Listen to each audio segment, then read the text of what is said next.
Now, tell me about the book. You wrote the book not to be entertaining. It's not a novel. It's a book that I would think would help people like are joining us today understand more about what you're talking about today. What I want everyone to do is to find their financing comfort zone. Okay. Or to maybe and test it a little bit.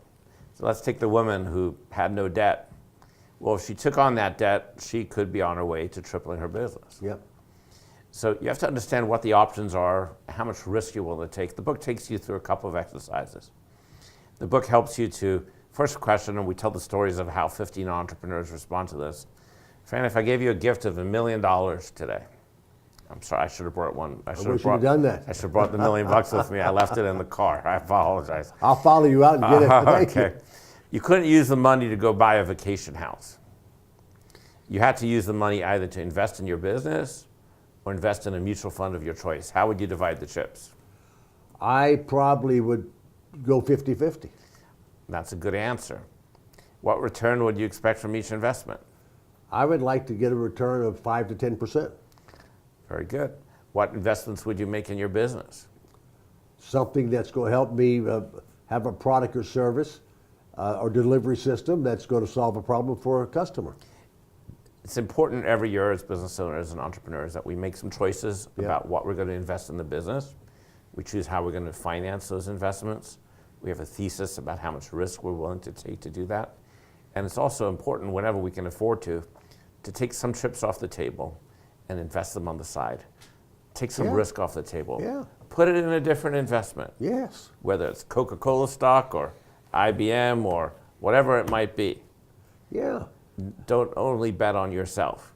So many people don't understand. I shared with you earlier, I probably made more money in my investments over the years than I have in my businesses themselves, but I got cash flow out of the business. I didn't take all that cash flow for a lifestyle. I went and put it in investment in the market in some way, dividend stocks, something that were solid, that would have growth over here. I leveraged my money. And just sticking your money in the bank with no return is not good enough. We've got to leverage our money in a responsible way. These are decisions we have to think about. Yes. And so often when we're in the rat race, Yeah. when we're running, when we're fixing our machines or running our hotels or our gas stations or whatever it is we're doing, we don't take the time to think about these things. And you know what, this brings up a subject matter. I could have a really successful business and make stupid financial decisions And ruin your business. and run my business. Absolutely. And how many times do we see that? More often than you can imagine. More often. It's so important. And so many of us are afraid to ask the question on me because I don't have the knowledge that you do. Maybe I'm out here, I may be 50 years old, but I don't have a financial background. And when we understand what we don't know, that's when we have a better chance of making it, because I want to go to people that I can trust that will give me the information on how to better manage my revenue, my expenses, my debt structure, or whatever. Absolutely.